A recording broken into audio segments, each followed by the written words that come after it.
Okay, so I'm going to ask a very sensitive question now. Okay. Because you obviously have the site, right? But you don't need to tell us how many. In this room, yes. Okay. Yeah.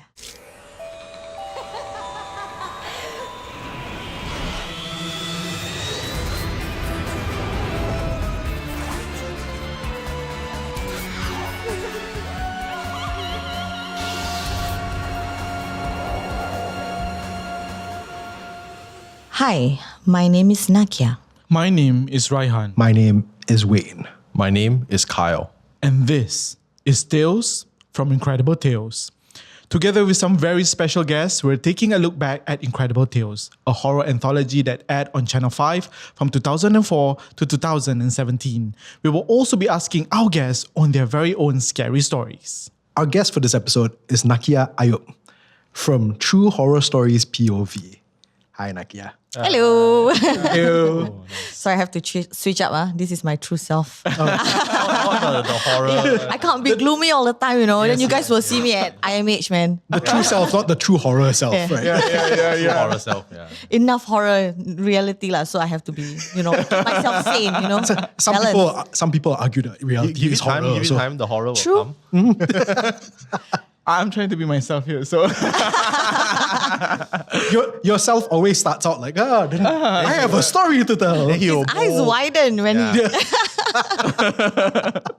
So True Horror Stories POV is a hit YouTube channel featuring short POV videos based on or inspired by true events. And by the way, I just want to say that I love your videos to the point that I don't want to watch Oh, okay. because I'm too scared. Should I feel offended? Or? No, I'm quite sure that's the best I compliment think a that's horror the best one. That's the best like, compliment. But I need my views. No lah. No, don't worry. I watch it, but my eyes are closed. Right. It's like I've always said, my wife knows that I create horror content. She's never watched any episode of anything I've ever done. Right, okay. But she just supports you lah. She supports. Go work, but don't watch. Yeah. share the content. She will watch episodes of art, but that's about it. Right. Yeah. I can relate. Oh yeah. I know. Don't you feel like as a horror creator, right? Like when you share your content to your friends and family, right? There will be 50-50 on. 50% was like, wow, it's so good, I love it. Then 50% I don't do horror. No horror. Much. That's true lah. Right? That's true. Yeah. Yeah. Which I guess, like I said, is in and of itself a compliment. So anyway, in every episode of Tales from Incredible Tales, we'll explore a different theme and how it ties back to some of the classic Incredible Tales episodes. For this episode, we're looking at hospital horror. This episode's theme was inspired by Nurse from season 2. A spirited young nurse starts a new job and is eager to help anyone in need. But when she reaches out to one patient, she gets more trouble than she can handle. Let's take a look.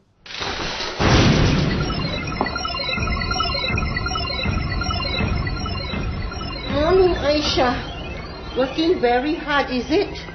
You look tired. Hey, girl, where is my thermometer? At this rate, my jaws will go along with my heart. Good morning, Mrs. Starr. Oh, wow. All right, the green light, bro. I mean, that 2000s VFX, right?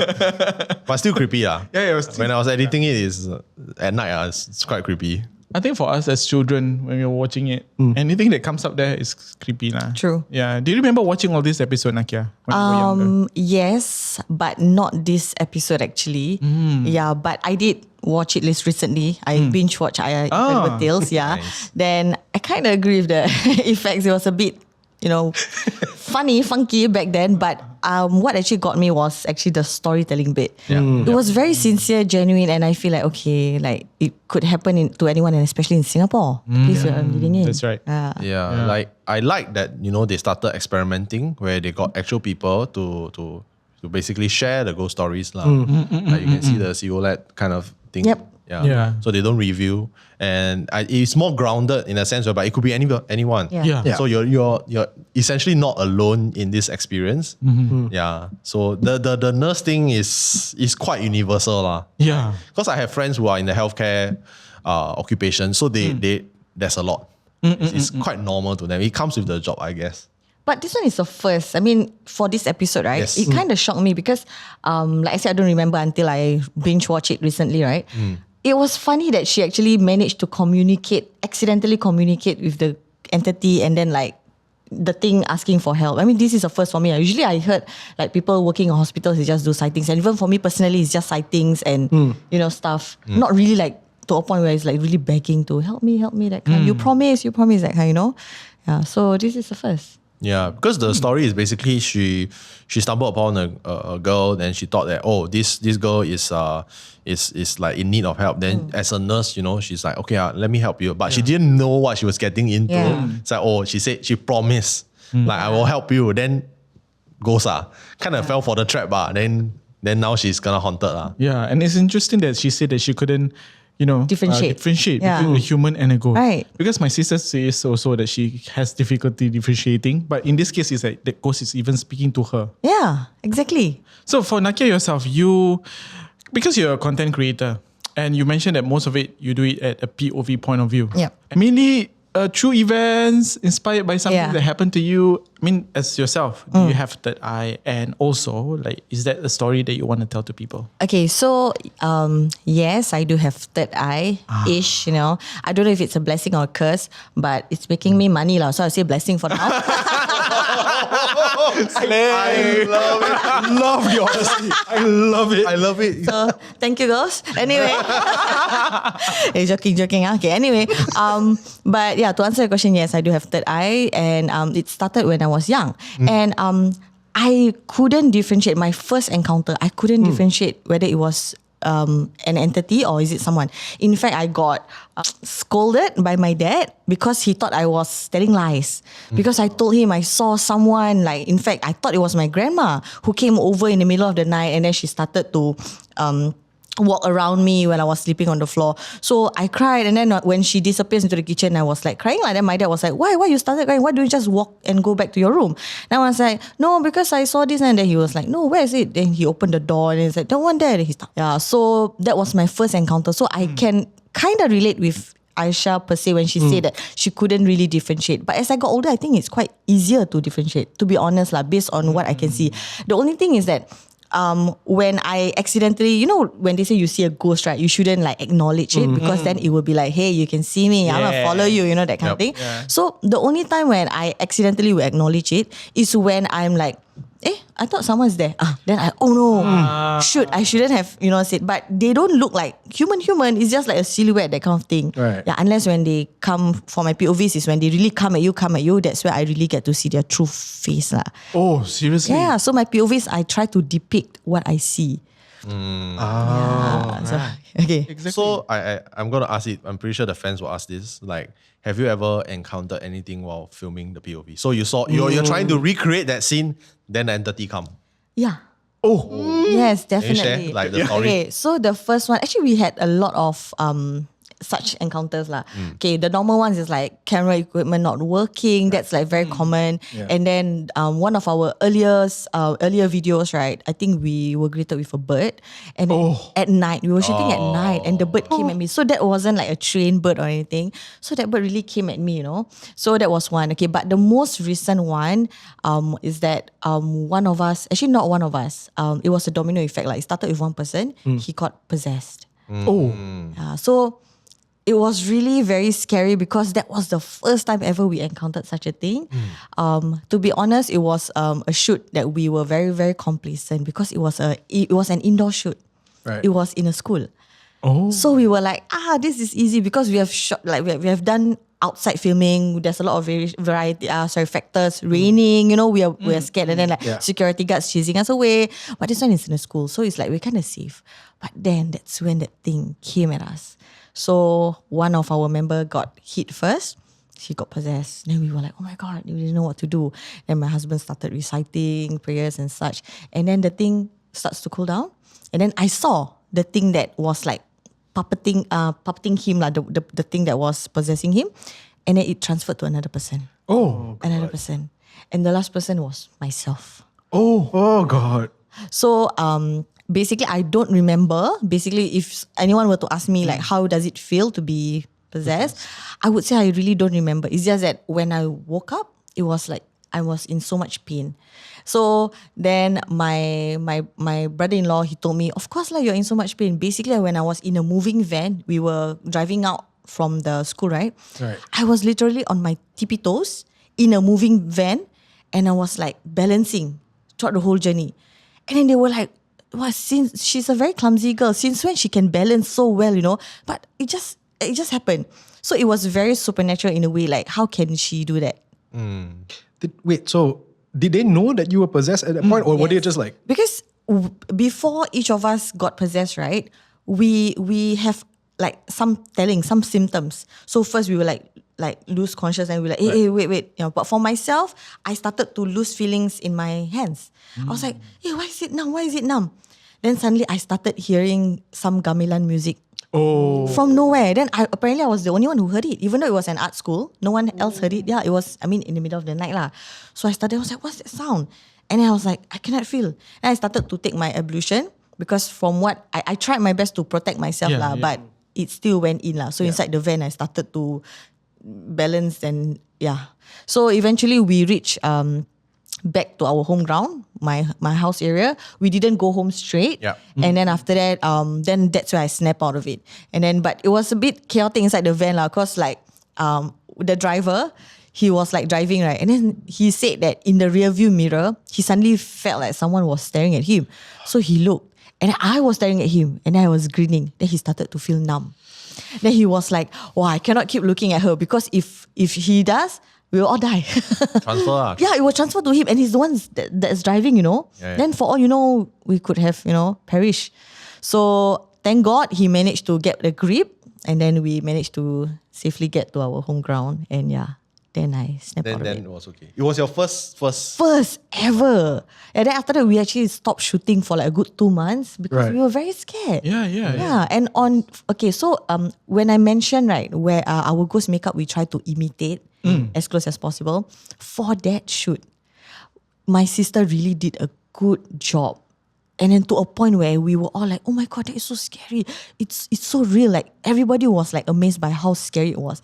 I think that kind of triggered. Right. Because you shouldn't be saying stuff like that. It's like, we might have accidentally offended the spirit. Because like, what, you say that's good? I'm going to show you what's good, Yeah, so have to be careful. What was the spirit that you were trying to imitate? You want me to say the name here? Say Pochong. Oh. Yeah, because he has a lot of... with the shroud, everything. Yes. You all did it. Oh my God. we Yes, did yes, it. yes. Everything. That's why I'm so afraid to watch a video. I mean, the I've thing seen is some, like yeah. real. When you mentioned that you're trying to imitate the look, have you seen one that looks exactly? Yeah.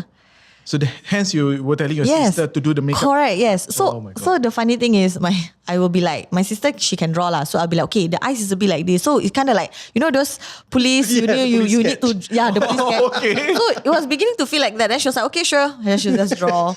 So but she nailed it. But do you guys pray before every shoot? Yes, we do. Yes. Wow, even that also. Okay, but good question. I mean, good that you bring that up.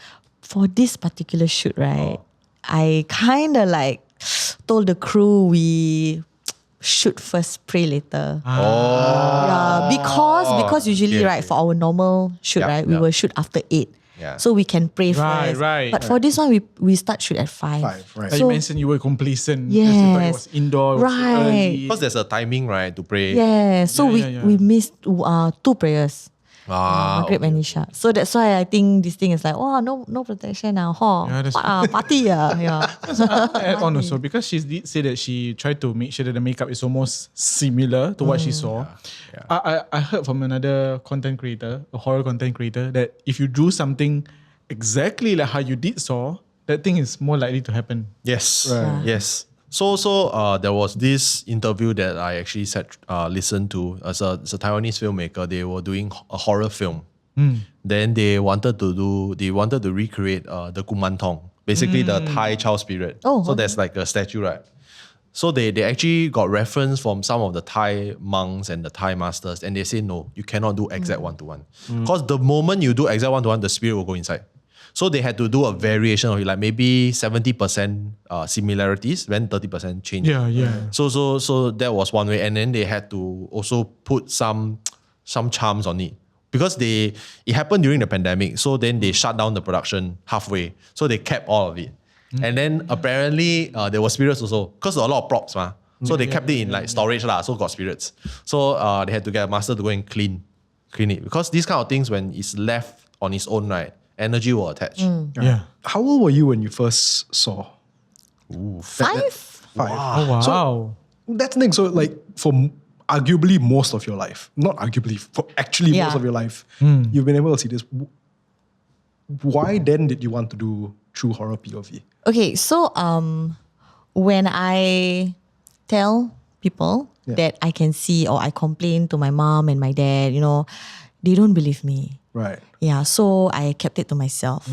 And then I was labeled like scaredy cat in my family, but they don't understand why.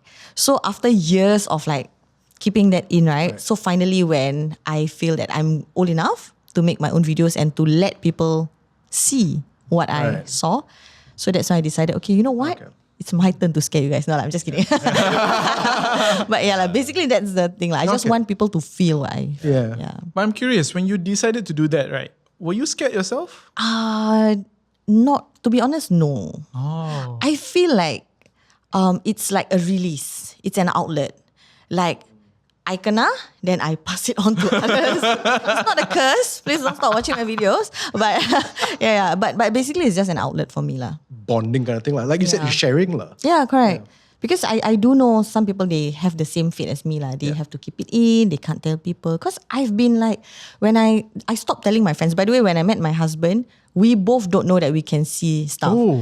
Because we are at a point where we when we tell someone, they will look like, oh my God, she's cuckoo, you know? Yeah, so we stopped telling, I stopped telling people. It's only my close friends, my siblings, then they only know lah. Then at that point also they were like, whatever lah, So I stopped telling. So when I met him, we happened to be having a quarrel lah, just some small argument, and we both saw the same thing. That's when I realized, hey, you can see, I can see. Then okay. That is weirdly romantic. I know. So the ghost made us stop fighting. Or maybe that was the reason why you all fight. Exactly. No, we were fighting about our engagement issue, food stuff. Very. But maybe it's the dark thing that is affecting you guys. I think it's really just the food lah. It's the foodie lah. I think we all know wedding prep doesn't need. Correct. We all know. But I think the ghost really like was tired of us bickering lah. That one I would. It was like, can you guys please? It's just food, Then The ghost like, shut up lah. Yeah. So yeah. So the ending in the episode leaves it quite open for Aisha, where, the question is whether she really does have the sixth sense, or this encounter of her being able to see the spirit happens just right after that. What do you think? I think based on what I see lah, I think she already have the sixth sense. It's just that after that event, right, it opened up a bit more. It developed a bit more. That's what I was thinking. Because, speaking from experience, maybe that encounter when I was 5, right, kind of opened up my eyes even more to seeing more things. Because after that, I saw a lot of entities that was hanging around my old house. Yeah. Inside? Inside. So, which I have never seen before that incident. Yeah, so it's like your first experience, then you open up. Correct. World, yeah. Is that how it works? Because like I actually don't know whether like how somebody's third eye opens actually. I honestly don't know. So there isn't like a book on it or anything. But this one's speaking from experience. Right. That's what happened to me. Okay. Yeah. But I do know some people that they actually open it for fun. Yeah. Right. So Who are these people? What's wrong with them? you'll be surprised. Yeah. Really got. You can open and actually you can close also. Yeah. You can close it lah, but it's basically you're going against the divine calling lah. There's a reason why people get the third eye or the sixth sense. But from my experience of knowing people, many people with third eyes, I think it slowly opens up. You don't get immediate one. It takes time. Then you start seeing the shapes become more and more clear, and then sometimes they try to talk to you also. So you'll plateau lah. You'll plateau, and then you will lose the sight. Okay, but it's a bit funny because we kind of believe that when we were younger, right? As in when we were babies. I don't know if you know this, but they say that when we're kids, right? Actually, we can see. Yeah. More susceptible. Right. Yeah. So is it like we can see and then it goes to like we cannot see? Then suddenly for me, can see again? Yes. Yeah. Is it? When you are a child, you're closer to the spirit world as to the human world because you just came out. Yeah. You get what I'm trying to say? Since birth, it didn't close. Yeah. It's just that maybe I couldn't remember. For me maybe I couldn't remember up until when I was 5. Yes. That Right. makes sense. Yeah. I mean, makes sense because my sister has the same thing that you. You know, she started seeing at a very young age, and then after that's when she keeps seeing things. On the other hand, I can't see anything, but I can sense. Yeah. So until now, it's like if there is an encounter, it's like I cannot see it, but I can sense it. So I think some people are meant to sense it, some people are meant to see it. Okay, but I have a question. I'm so sorry. Is it frustrating? Which part? Not being able to see because you can sense and then you'll be like always on your guard, like what's going to happen? Or is it like you just sense and you just shrug it off? Which one is it? Like, For me, once I sense it, I'll just say my prayers and then I'll just, hopefully it just fades away. But for my sister, once she see it, she will have to make sure that it doesn't follow her. yes. Hers is a different story. Yeah. Babo though. Does it work? I mean, I tried that for 30 years, man. It keeps coming back. I don't want to say here, but I'm just saying like sometimes they know lah. They know lah. Yeah, I think they do lah. Yeah, but I think it's basically your constitution. If you're very strong in your beliefs or you're very strong in your mindset, it's just like, I don't care. Just leave me alone. I have not done anything to you. It should be fine unless we're talking about pure evil lah, like demonic presence. Then they're one different. Yeah. But usually spirits, okay lah, they will leave you alone. Sometimes lah. Yeah, I have a question. So you mentioned these things pester you most of the time, is it? Do they like just, appear and then do nothing, or they really want to find trouble with you? Okay, so before I gave birth, it was annoying to a point where they disturbed me in my dreams and then I sleepwalk. Okay, Oh my God. So there's even an instance where I woke up, I was like standing and I was holding up my hand and then like weird stuff like that. And then like there's some weird creatures that appears in my house, bats, for instance. Yeah, legit. Yeah. Bats. I have like actual videos on that. A bat appeared and then there's a toad, an owl. I'm not even joking. What floor do you stay on? 7. Okay. Yeah. Weird, right? Okay. Are you near a forest? No. Yeah. Weird, right? So that's why I feel like, that's the irritating part lah. I mean, having to call pest control costs money, Yeah lah, but yeah. I love how practical you are about all this. One, it's a good business opportunity, but two, the pest control. I mean, you grew up with it, right? So Yeah. you're used to it. But it seems to be getting worse after I got married. Oh. Yeah. Maybe it's because it was just me and my husband in a house back then, but in my own house, my old house, it's like my mom, dad, More my people siblings. lah. Yeah, more Right. people. So it's like a bit like tame. Yeah. It probably doesn't help that both you and your husband can see as well. Yeah, exactly. They are attracted to that. Yeah, then it's like, both of y'all. Okay, cool. Because I was thinking, because you do your videos at home. Some lah. Some. Now we try to venture out. A bit sian lah, always at my house. Sure, that's one reason. Yeah, but like, wow. Is it because, when you do it at home, it's a calling? That's what people say. But before I started making these videos, they're already there. Oh. Right. So that's why people keep on saying, hey, you shoot here, right? You're going to call them to, you're going to like welcome them with red carpets. But I think, no, they're already there since before. Yeah. So you're saying that your house has? I might be selling my house, so I'm going to say no. No, but like if it's a new house, you will still have lah. Definitely still have. So, but they are not bad lah. They're just there lah. Disturbing my sleep, I would say bad lah. I need my rest. Yeah. So I got a project and then my husband was like, my God, but you're like 8 months pregnant already. How can you shoot? I'm like, let's just try. I want to see. And then true enough, when we went there, there were things hanging around that area. Yeah. But they weren't really particularly like attracted to me. My theory is that it's because it's their home ground. Right. They are like, I'm good here. You're just passerby, As opposed to when I were to be like, I'm at home and then something passed by. Maybe they're looking for a new home or something. Right. And I'm like, hey, she's pregnant, delicious. I want to stay here. Yeah. So my theory is that's why that thing didn't latch on to me. Right. It just stayed there. Okay, so I'm going to ask a very sensitive question now. Okay. Because you obviously have the site, right? But you don't need to tell us how many. In this room, yes. Yeah. Bad? Not bad lah. Not bad. Okay.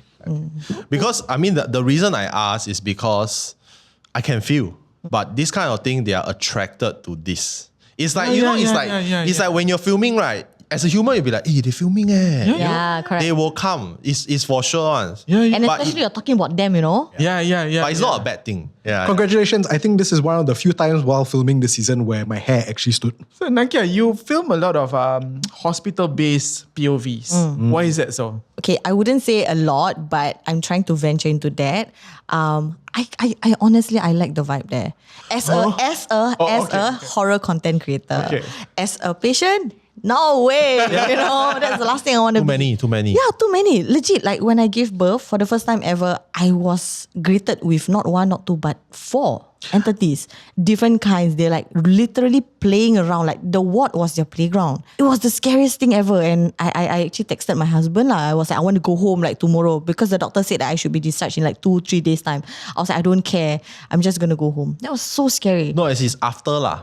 After I gave birth. But this is the ward story. But during delivery was also another story. Also have my God. Yeah. So imagine I was having my contraction. I was inside the delivery suite, right?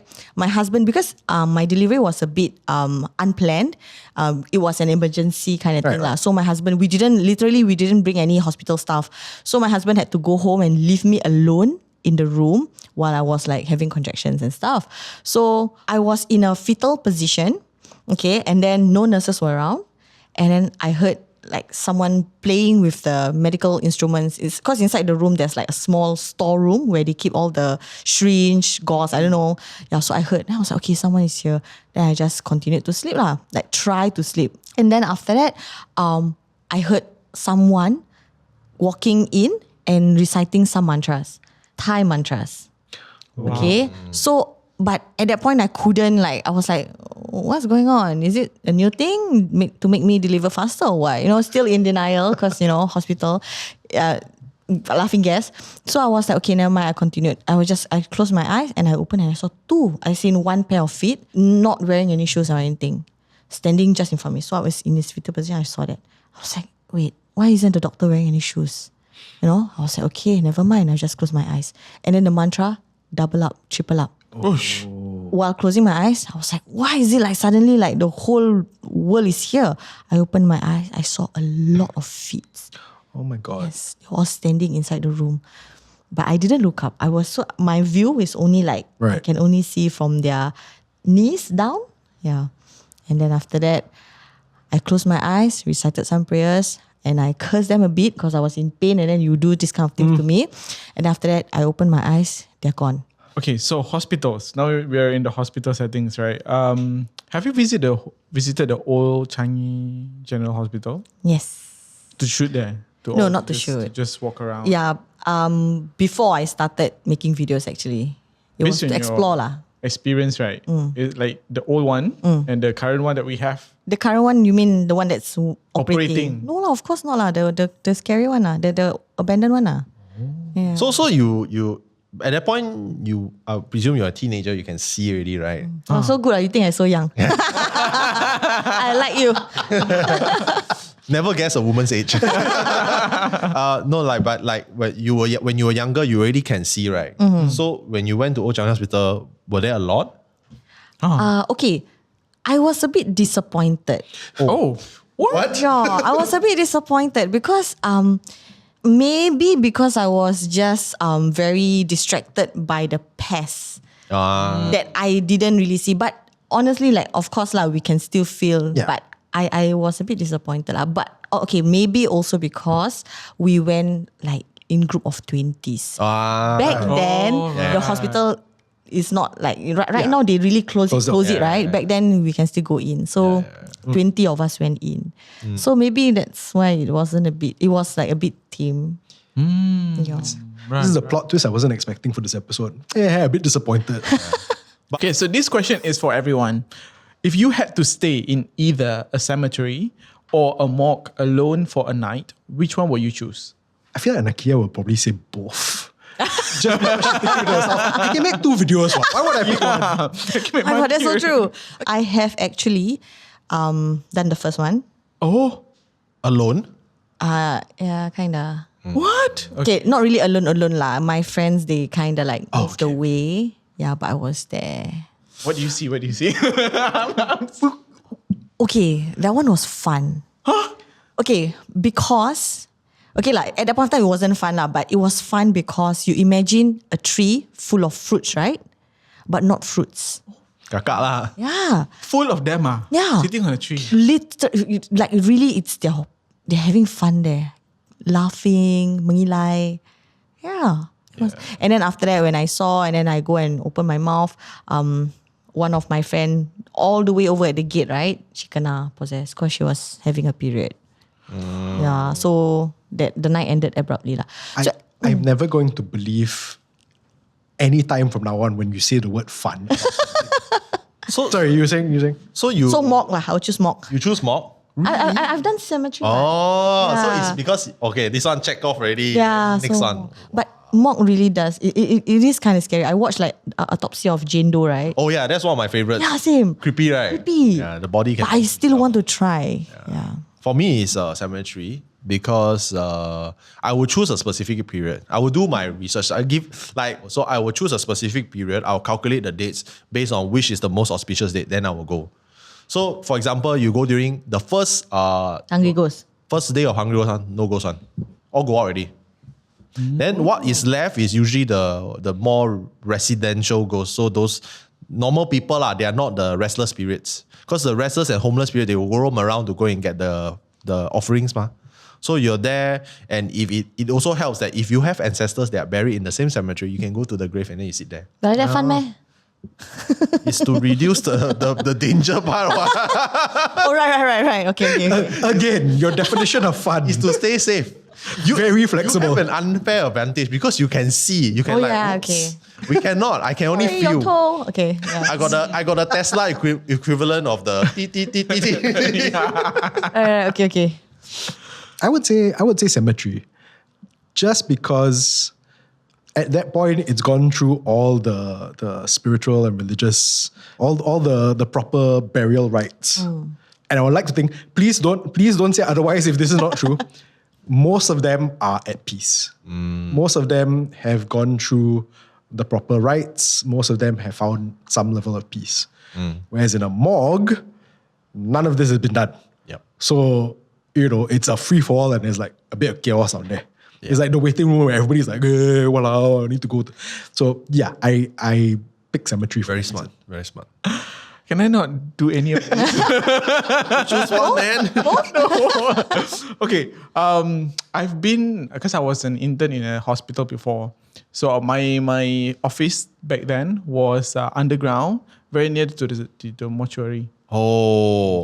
So every day when, if people pass away, I can see bodies passing by. So on the gurney lah. Yeah. On the way to the room. That gives me more chills than being in a cemetery, because I passed by a cemetery at night. I don't know why, but maybe because to me, those are fresh. They just left. Yeah. Probably the spirits are still lingering around. And, if I were to stay there in a room full with bodies, I think I'll faint. I like how it sounds like you're about to cry already. Just Yeah. So I'll go for the cemetery. I think back to what Wayne says, it's more at peace. Yeah. I say this word in the more traditional sense and not the Naqiah sense, but this has been very fun. This actually has been very fun. Yeah. But before we go, let's wrap things up with our morbid fact of the day. Yeah. Kyle. Okay, so in 1994 in America, a woman was admitted to the hospital for advanced cervical cancer. So all the medical staff that came in contact with her body and blood started fainting one by one. So they were trying to treat her, and then they faint one by one. Then one even went into the ICU. And then this woman was actually dubbed the toxic lady. Oh. So, I think, if I'm not wrong, a total of 24 people were actually admitted. The medical staff. Yeah. So it was quite a phenomenon. And unfortunately, the woman passed. They couldn't save her. So her body released a certain chemical that actually is toxic to humans. So nobody knew. So initially people were thinking that it was mass hysteria. Oh. Yeah, everybody's scared, right? But actually no, it's chemical. So she self-medicate in some chemical to try to treat her own cancer lah. And then the body produced like basically the chemical changed inside the body and it produced a toxic gas that got released and knocked out. And one of the person who was in ICU for 2 weeks. It's super poisonous. So yeah. What? Super morbid. What kind of toxin came out from her? I don't know the actual chemical compound, but it is toxic lor. Wow. Yeah, it can kill. I feel like at this point the toxic lady story is kind of a relief for Raihan. Yeah.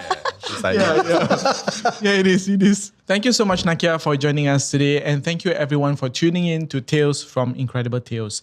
New episodes go up on every Tuesday and Thursday evening on YouTube and MeWatch and on podcast platforms such as meLISTEN, Spotify and Apple Podcasts. My name is Naqiah. My name is Wayne. My name is Kyle. My name is Raihan and we will see you next time.